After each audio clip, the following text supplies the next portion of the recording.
Hey, this is Anney. And Samantha. And welcome to Step One Never Told You, a production of iHeartRadio.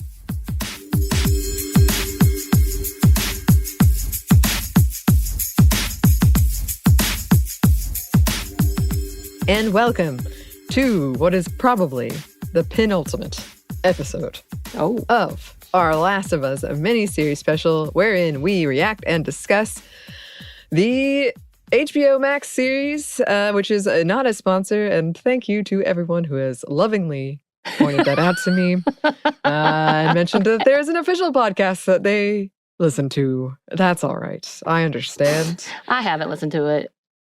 Does that make you feel better? I only listen to you, Anney.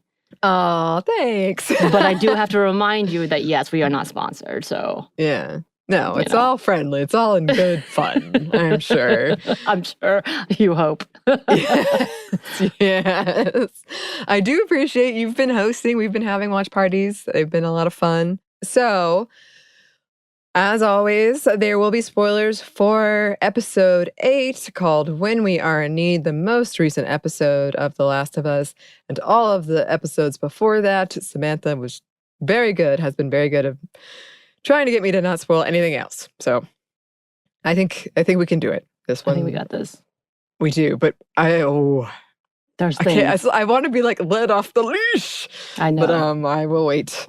But we know even with this finale, you still can't be fully off the leash. I know. But I'm gonna put some annoying vague teaser things at the end of this one. If you don't want to hear them, you can skip it, but I have to put them in, okay? And if you know what I'm talking about, then you know.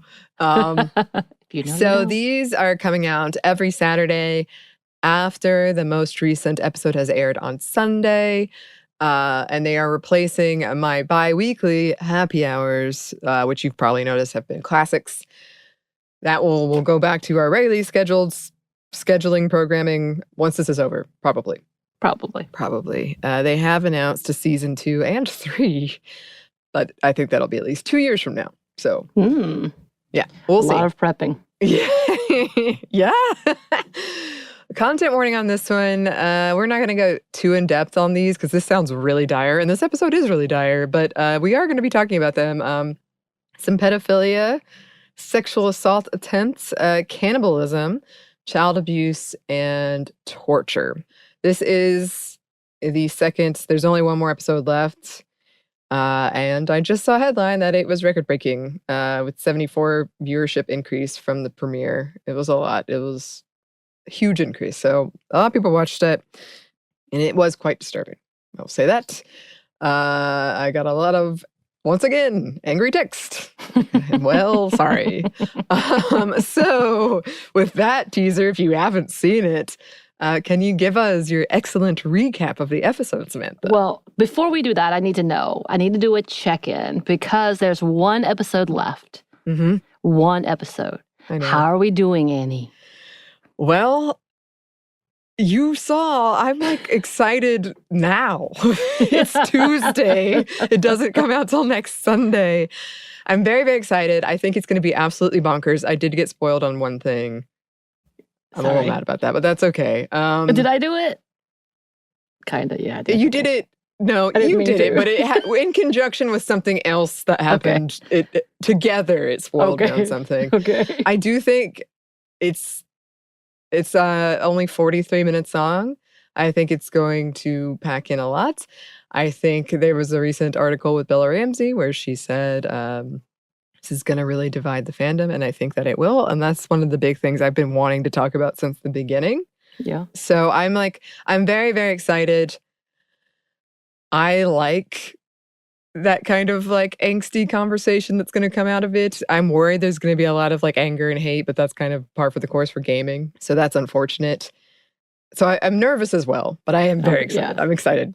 Oh my gosh. And are you doing okay knowing that your Sundays are about to be a little bit emptier without our festivals? I am going to miss them. It's been really fun. We hang out, we have like a meal, we drink, we talk, and then we watch it together. And then I watch it again a second time. You and my partner have a new tradition where you watch it immediately after, and I go to bed. After everyone has left and Samantha's gone to bed, we start again. And I just like picking up on things that I don't really watch TV that often. I have it on in the background a lot. But I don't really like sit and watch especially in a group very often. So it's been fun to do that, be like, oh, look at that Easter egg. Oh, look at that thing. I'm going to miss it a lot in 2 years. And like I said, I would say even if I have, critiques about it, which I will talk about, and I've heard some from my friends about it, like, oh, it's too short, it's moved too fast, or all that stuff. I think it's good. Like, undeniably, it's very good. Mm-hmm. And that has been very nice to like just watch something and have this kind of feedback of people like, oh, wow, I'm watching it now and I love this and this scared me so much or whatever it is, from people in person and from people online. It's been very fun for me. Good. I'm glad. Yes. All right. Now that we've done the check-in, let's do this recap. Ready? Uh-huh. So we open up to watching a new group of people sitting together reading a verse from Revelation. It seems that they are very churchy, very religious group of people. They are mourning at the same time they are worshiping together. A young lady, probably teens, is crying and cannot stop from crying during that time in which he comes over. He being the pastor or the leader, as we know, find out his name is David. And if you know, you know. Warning. He comes over to talk to her, talking about, letting the dead rest and knowing that it's hard to lose people. We're together, all these things. And then she says, can we at least bury him? And it's talking about her father who had gotten killed, named Alec. And everybody stops. We look around and he looks over at probably the secondhand man who was played by Troy Baker. And if you don't know who that is, we'll explain in a minute, but it is important. And we've talked about him before. And his name is James, and they kind of give each other the face. And David, the leader, comes around and he's like, we've talked about this. We can't bury him because the ground is too cold. It is a wintry mess. Ice and cold and snow everywhere. You feel it. You feel it in the colors. You feel it in their faces. As they walk out after the meeting, David goes to speak with James, and there's like, oh, there seems to be a lot of doubt there. And James is like, people are just scared. He's like, no, I'm not talking about them. And ruh-roh, not a good sign. Then we hear him saying, come on, we're going to go try to find deer, which people have said that have been seen out around. We cut to Ellie is in the basement with Joel still, who is still unconscious, and she's freaking out, trying to give him some water because she's like, are you thirsty? And then she splits us 2 bites of food, I guess jerky, and places one on his chest, hoping that he will eat. Then she takes his rifle, decides to go hunt. She hunts and actually gets a deer. There is a moment that you think she's about to kill a rabbit, which if you've played the game, you know. BT dubs, she does not. We go on to see that she's following the track into the bloody deer because she did get a shot off. Then we come back to James and David, who have discovered this dead deer. Looking around, they're like, well, they're not here, so maybe we can grab it. We can go quickly, which Ellie pounces, and she's like, step away from the deer. Put down your rifle. And David turns around. And he's like, whoa, whoa, whoa, whoa, whoa. We don't want to rob you. What if we give you a trade? Let me put down the rifle. Both of them put down the rifle. And he's like, we got a whole village of people we need to feed. And she's like, so do I. And then he's like, well, how about, we do a trade? And he's like, we've got food, we've got boots. And she's like, do you have medicine? And he's like, well, yes, we do. And so she's like, okay, well, why don't your buddy boy go and grab the stuff? You stay with me. And if he brings it, we can split the deer. Which I still can't understand how that was going to happen. How is she even going to drag the deer? How is she going to cook the deer? There were so many questions, but I get it. But during this time, James is like, oh, am I supposed to kill her? What was it? And he's like, no, this is not code. Go get penicillin. Go get syringes. Go now. We'll stay here. Ellie and them hang out for a minute. Ellie empties the guns. And he's like, why don't we go into that shelter? I've got supplies to make a fire. And we'll just hang out until James comes back. Cool. They go and sit, and there's a lot of philosophical conversation happening in this moment. Very important conversation in which she talks about, it's all about luck or whatever. He's like, I don't believe in luck. For instance, let me tell you this. I sent a bunch of men to a village to go see if they can find supplies, and turns out they were murdered by this really crazy man. And get this crazy man had a little girl with him. Shoot to see, this is what I mean. This is fate. And then we see that James has got a gun on her, in which David says, stop. Give her the syringes. She can go. Essentially, he's like, what? And they're like, yeah. He's like, I can help you. You're not going to survive here out in the cold alone. And again, she's like, I'm not alone. I'll be fine. He's like, we can help you. But whatever, whatnot. She takes the medicine, runs away, comes to Joel, and then she gives him a shot of penicillin into his wound, which our friend Marissa, who is in the nursing field, who you have heard from, had a lot of critique on this, the way that she was putting the medicine in. But she does well, keeps going. This time, David and James return to the village. They're like, look, we got venison. But before they get there, all of the townspeople are eating some kind of yummy meat. And everybody kind of sits there and goes, what are we eating? And they're like, venison. And then you're like, wait, but the venison wasn't there. How? But David comes back trying to be joyous, like, look, we got deer, we got meat. And they are all somber and quiet. And he's like, if you've heard this rumor that, yes, we did find that man, we did. I did let her go, but we will go back and track them down. At that point, the same young teenage girl gets up and says, you should kill them. You should kill both of them. At which point, David comes over and violently slaps her and says, you act like you don't have a dad. I'm your daddy. And that's not in the internet way we were talking about. I don't think. No. I don't think. No. So as that goes down, we realize, he's not cool. This is not cool. So he does take a group of men, and they go on their way to hunt him down. While she is singing with Joel, she goes back out trying to look around to see, I guess, either maybe get a breath of fresh air or assess the situation. And she hears a noise, like a fluttering of birds. Obviously, something's disrupted the atmosphere. Goes and sees that the men have come back, followed her to the house.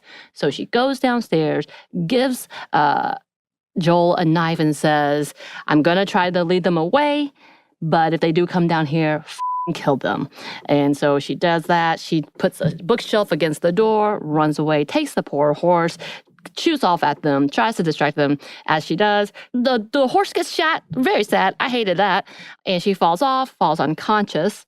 And David and James and another man take her back to the village while 3 others stay behind to hunt down Joel, in which David says, if you want your vengeance, go get it. So they go away. And we see that she is locked up. She wakes up and she's like, what's going on? Why am I in a cage? And then he goes through all of these conversations about how, I can be here to help you. We're one and the same. I have a violent way, and so do you. I've always known this, and I see it in you. We are much alike. We can do a lot together. And then does that creepy thing where he touches her hand and implying things, not good things.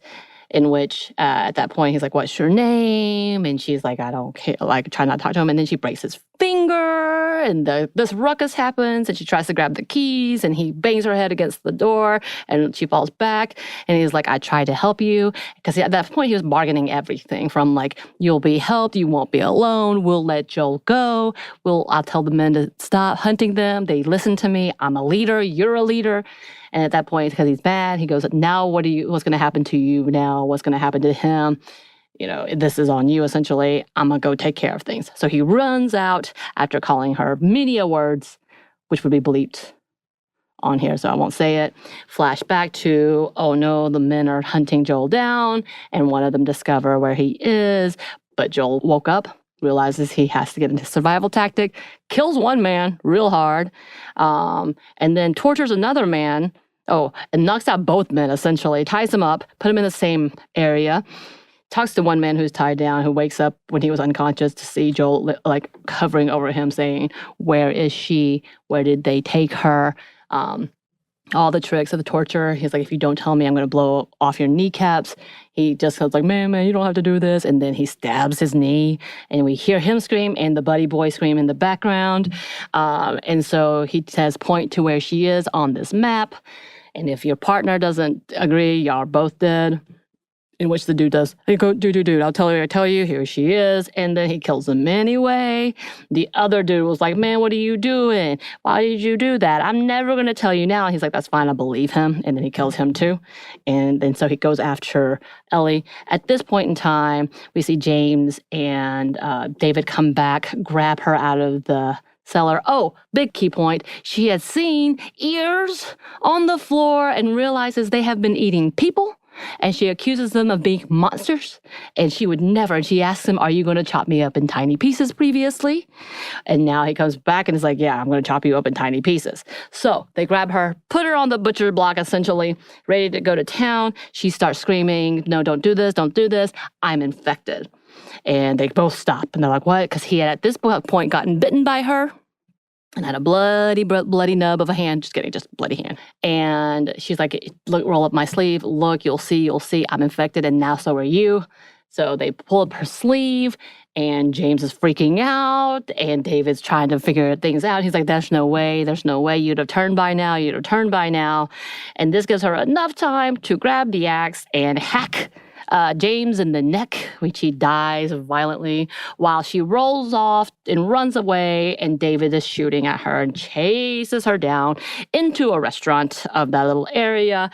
She throws a burning branch stick at him, which hits the curtain, sets the place on fire slowly. And he's like, you know what? I am going to take you. It doesn't matter. You are going to live, and so am I. All of these things. And I decided you do need a father, and I will be your father. That feels very threatening. And then he does the whisper, I'm coming to get you. Where are you, Ellie?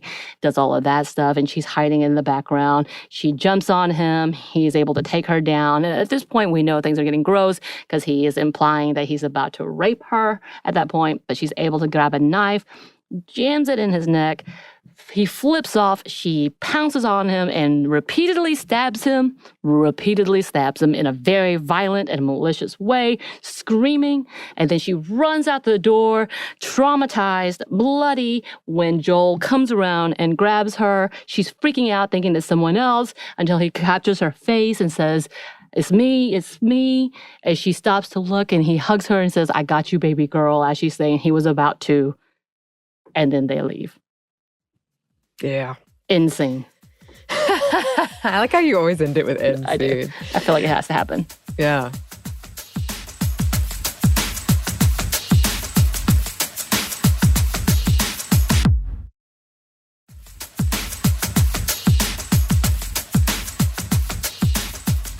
Excellent as always. Thank you, Samantha. I do want to, a couple of housekeeping at the top. Number one is, in the last episode, we kind of made a very vague, weird mention of the rabbit scene. Yes. If you've been turning over your head, what could they have meant about that? So there's an infamous scene in the game where Ellie, there's a pretty rabbit. It literally goes very from serene. It goes from you think Joel has died, hard cut. You are now Ellie, and you're hunting, and that is, there's no other explanation. You are playing as Ellie now, which I'm going to talk about more in a second, and you see this rabbit. And it's so pretty. It's snow is glistening in the light. You're like, oh, rabbit. And then an arrow comes right through the neck, blood everywhere. And the reason why it's kind of infamous is because a lot of those YouTube videos where it's usually a guy is like, hey, girlfriend, come watch me play this, or come play this. Look how cute. And then they're shocked and horrified at what happens. And so that's what we were talking about. And that's why I was like, I don't think with the effects, it would have been worth the cost of what they would have taken. Right. But they had a nod at it. They had a little They had a nod. And they did switch up her weapon. So in the game, she has a bow and arrow, but they gave her a rifle for the show. And I'm assuming they'll never have her using a bow and arrow, especially in season 1, because that's not being introduced at all. Yes, and I think that is because what I'm going to talk about more in a second. But because these are video games, I've seen a lot of arguments about why did they cut this? Why did they cut this? There is a whole scene where you're playing as Ellie where you have to work with David when you first meet him. And there are clickers, there are bloaters, you have to fight all of them. And in the game, that's meant to endear you to him. Like, you have to work together. He does protect her. He gives her weapons. Like, you have to work with him. And a part of that is she only has the bow and arrow. And he gives her the rifle. It's not Joel's rifle, because she leaves that with him thinking maybe he'll need it. But it's also because you have a whole scene, as I said in the last one, this is the scariest section of the game, in my opinion, because suddenly you're playing as Ellie. Ellie is much smaller. She has like no weaponry other than a couple of things. And is like, whereas Joel can take a lot of good hits, she can't. But she's stealthier. Like, she has things that she's better at than Joel. And like I said, one of them is she can kill a clicker in one hit. Joel can't do that, generally. But the bow and arrow is like the compromise, because they can't hear you use the bow and arrow. So if you're really good at it, it's like my favorite weapon. Then you can take out a lot of people and they'll never hear it. So you're still kind of being stealthy, but taking people out. But yeah, I don't think they'll introduce it at all in this season.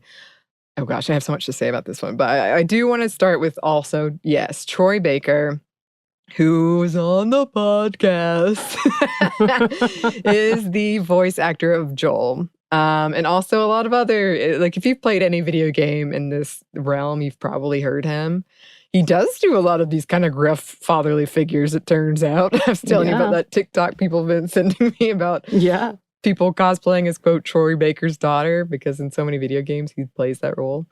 He was James, who is the creeper number 2. And you can watch the, behind the show afterwards, where he talks about like how amazing this was, how rewarding it was for him. He never thought he'd do this. He thought maybe he'd be a clicker at most. And it was cool it's like we talked about, Samantha. It's cool to see that they're including the voice actors in it, at least some of them. And it was kind of it kind of messed with my mind because in the game, he's Joel. Yeah. And he's protecting Ellie, and he looks like Joel. And then Ellie kills Joel. I know. Yep. We all had a bet about who was going to end up killing James. And so many people was like, it's going to be Joel on Joel. But it was Ellie on Joel, which was almost worse. I know.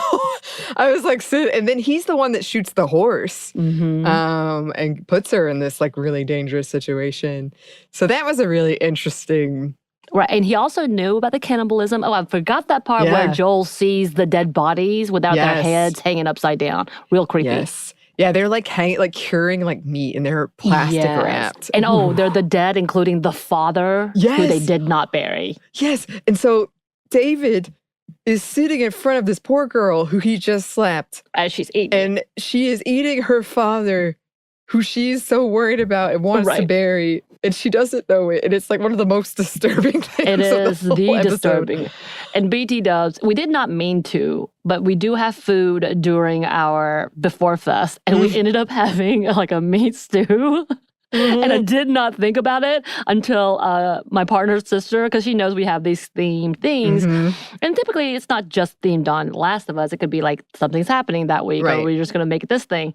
And she asked, did you have beef stew? We were like, oh my God, we did. And I did not even think about it until then. I thought about it, but then I was like, I'm not going to mention it because I don't want anybody to feel like nauseated. But I definitely Thank you for that. It was an afterthought. I was like, oh, shoot, we did. Well, they don't really show that in the game. Like, it's happening, but you don't have like such a visceral graphic scene of everybody eating it and not knowing. Yeah. But also, our lovely friend, the aforementioned Marissa, so good. She made this wonderful meal, but I did not know there was going to be a beef stew. I wouldn't have told her no, but I didn't know that was going to be part of it. It was so delicious. She left us leftovers, and I'm eating it still. It's one of my favorite things. We were telling her it feels like just a homey hug, the soup does. But then you think about it in that context, you're like, oh, never mind. Well, there's something about all of them because they're so hungry, and there's like the clanking of the spoons against the bowl, silently. And you're like, ooh.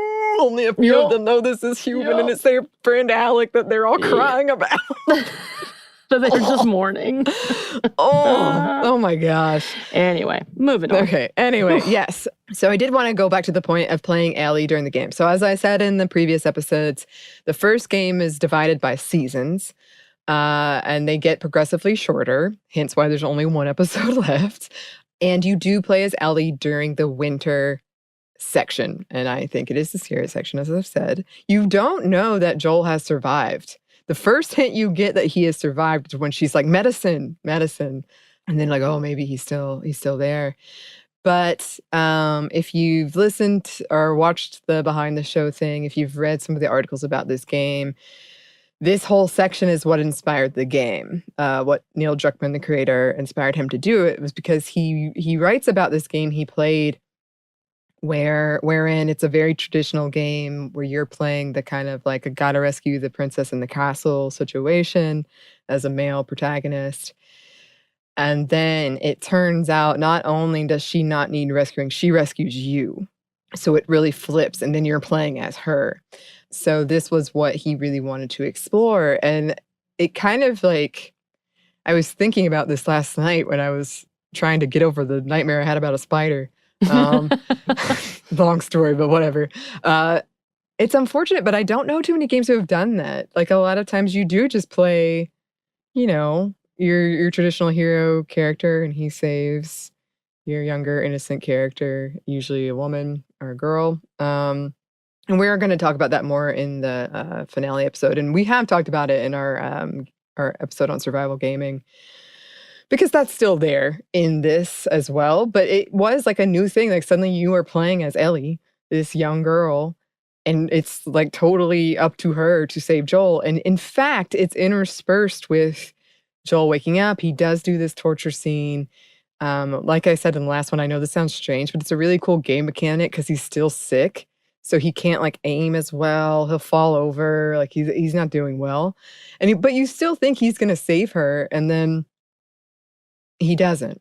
It's just like the timing of it. But the way it's cut, you still think, oh, okay. But that's not what happens. And that's what they said in the behind the show things, that was like the opposite of what they wanted. Was for him to come in and save her, but that you're still expecting it because that's the story we see all of the time. And even, you know, to an extent, you want it to happen. Like, you don't want Ellie to have to deal with this horrific thing. And one of the things I love about this game, which I'm going to have a lot more to say about this in the final episode, but one of the things I do love about it is this event does not leave Ellie. She is traumatized after this. Like it changes the way she interacts with you and with the world. She is notably despondent and like just gets distracted, kind of doesn't listen. Like I really like that they didn't just put under the rug like, oh, she went through this horrible thing and killed this guy. No, it stays with her for a long time in the game. And there are kind of big cuts in the game, which has been, I think, the source of some people's like, wait a minute, because it'll just cut to spring or it'll just cut to winter or whatever, and you miss kind of a section of them traveling. And that's also like, it's unclear how long Joel has been very sick in the game, but it's not like days, it's longer than that. And the whole like DLC Left Behind, she had already kind of exhausted these efforts of healing him. So it's not like a couple days, but you know, it's not clear either. All right, but we got to talk about this cannibal group. Okay, so they really leaned into the religious aspect, which I'm going to come back to in this. In the game, there is that, but it's like not nearly as prevalent. But it is another example, as we've talked about throughout this, of like humans are the worst. Like you've got your infected, but what's the real horror here is humans. And so the big thing with David, he is so creepy. Oh my gosh. Because you do work with him. He identifies with those zombies. He does. Or the clickers. He has a whole speech where he's like, they're fruitful, they multiply, they provide, and they protect using violence when necessary. He does have this strange, they kind of played it up, especially between him and James. People were starting to doubt him because there was no food. They were being deprived of food. They were starting to doubt his leadership.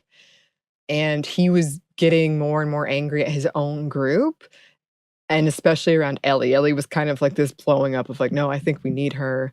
And they were like, what are you talking about? We can't even provide for the people that we have.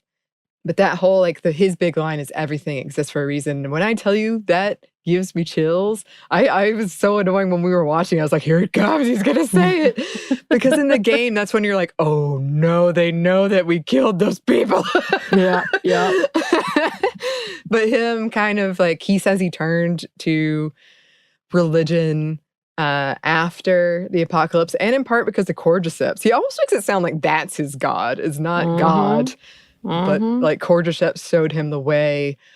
You see all these like signs he shall provide hanging around. And I think, you know, his constant discussion around fatherhood and, oh, you need a father, I'm your father. In his head, he's taking up this role. And it's like a real power trip for him. Absolutely. And he has so many like petty lines that we can, you know, we're not talking about cannibalism, but we can connect to, of like, oh, you know how it hurts to be embarrassed, Ellie? Like, you've really humiliated me. Like, all of these kind of like petty, oh, you're a guy who's not used to being rejected, or any kind of like somebody questioning your authority.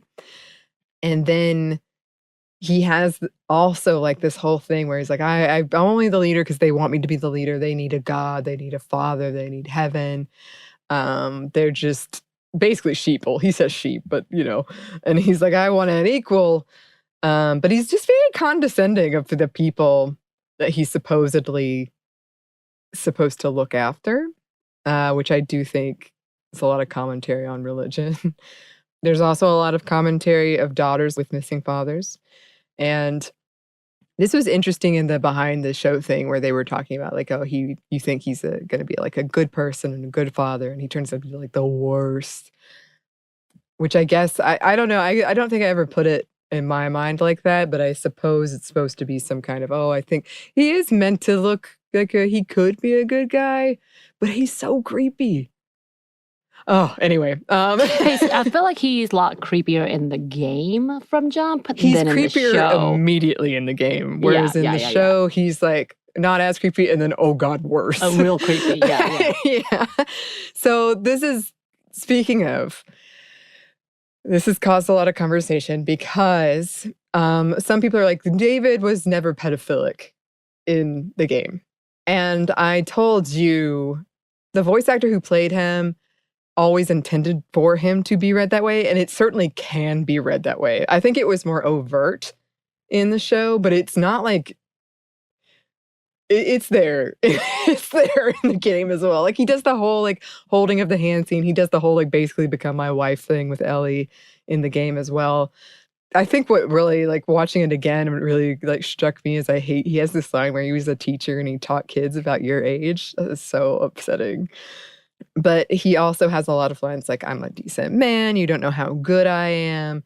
You do need a father. Like you said, I can protect you. It's mercy to protect her. Like, he's very much painting himself like, you need me to protect you.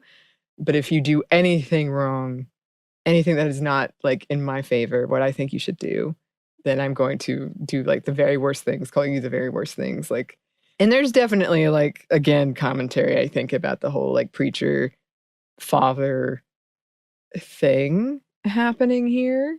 But he's terrifying. Like, the scene where you're in the restaurant in the game is one of the scariest things I've ever played, because it's burning down.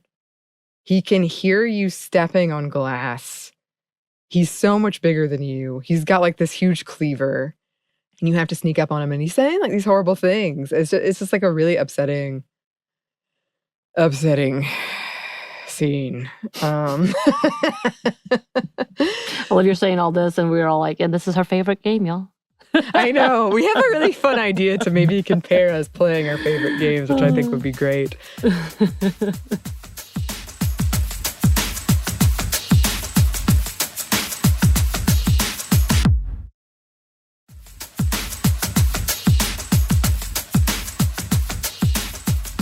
Well, so all of this is juxtaposed with, yes, Joel is waking up.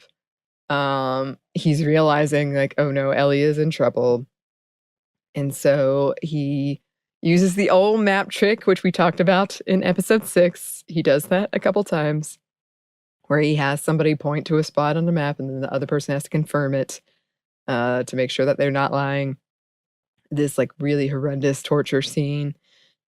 And then him, struggling through to find her and seeing those dead bodies, seeing her backpack away. And I do think it's interesting that the previous episode 6, set up his like anxiety and so much worry of failure, whereas they didn't do that in the game. Like he was definitely desperate, and you could tell by like how he tortured these men and killed them that he was definitely desperate. But they didn't set up kind of that like, which I felt you could feel in his performance of the, oh God, I'm failing again, and here it is. But as all this is happening, we see Ellie, David threatens her with sexual assault. She gets the cleaver and just like completely is screaming, stabbing him over and over and over again, which does happen in the game. And I saw the next day a lot of people were like, she should get an Emmy for this performance. And it was very, I think the first time I watched it, I was like, oh, so caught up in it. But I have cried at other watches because it's so upsetting. Like it's so like seeing her so visceral about it and so hurt. And David did have that conversation with her where he's like, you've got a violent heart. I have one too. I see you in me, like I see me in you, and all of this really upsetting stuff that you can tell is like, getting in her head. And what does he say? There's no fear in love, which is like such an upsetting line. But this was like, again, Ellie didn't need saving. They did say in the after the show thing, like, it was like an emotional saving, but not like this. And I do love she uses that infected trick. It's so smart. Like that it was a show of intelligence during a very horrific time when they're about to chop her up into pieces and eat her. I love the guy, and Ellie is the girl who broke your finger. That's one of my favorite lines. The little girl who broke your finger. Because he was so embarrassed, like, what am I going to tell the others? What will I say? And she's like, oh, tell them. But then, you have the line from the showrunner, Craig Mazin, who was like, as much as we love her, we have to be a little scared of her. And that is something I've said a million times. Ellie she's got a lot of like curiosity and innocence, and she's a child. And I think it's important people remember she's a child because I think they forget. And I'll have more to say about that as well. But she's terrifying. Like, I wouldn't mess with her. She will kill you. She will kill you.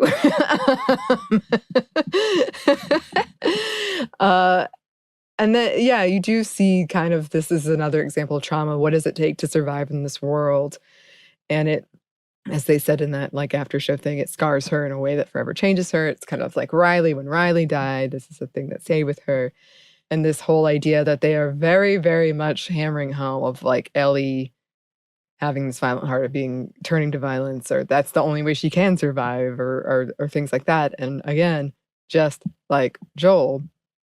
And the big thing that happens here is, finally Joel calls her baby girl, which is something that he called his daughter. He hasn't used it for 20 years. This is the first time. And that's just like the turning point of, he's finally, okay, this is like a daughter figure to me. She clings to him. It's like, I need some kind of comfort. It's one of my favorite scenes in the game. It's very upsetting, but it's very well done. And, after, again, the kind of whole talk about, I can't fail, and seeing this, that's definitely setting some things up. I also want to just call out the sets. This was really on point with the game. It was very beautiful / terrifying, kind of wintry landscape. It was really good. But yeah, it's so funny because it's like only 60 minutes, but they packed so much into the 60 minutes. It was full of action, very quick. It was. And so many, there was a lot of exclamations of disgust. Oh, no. There is. Yeah. Oh, yeah. It caused a lot of conversation. I do have a couple of random things. One is, did she lose her pun book? in the game, she doesn't lose her pun book, but he did not pick up her backpack. So I don't know about that. I'm sure they grabbed it. I hope so. And also, Samantha and I took a BuzzFeed quiz, very legitimate. Yes. BuzzFeed legitimate. quiz about what character we would be, and I got Frank. Oh, and I was Tess. Oh, okay. Mm-hmm. All excellent. Actually, everyone I've talked to about this has gotten a different character. That's interesting. Mm-hmm. I didn't mention in the previous episode how important that Aha song is, Take On Me, to the series, but just to mention that in there. Here's my up next. If you don't want anything, I'm not going to spoil anything, but if you don't want anything, you can click off and return next time.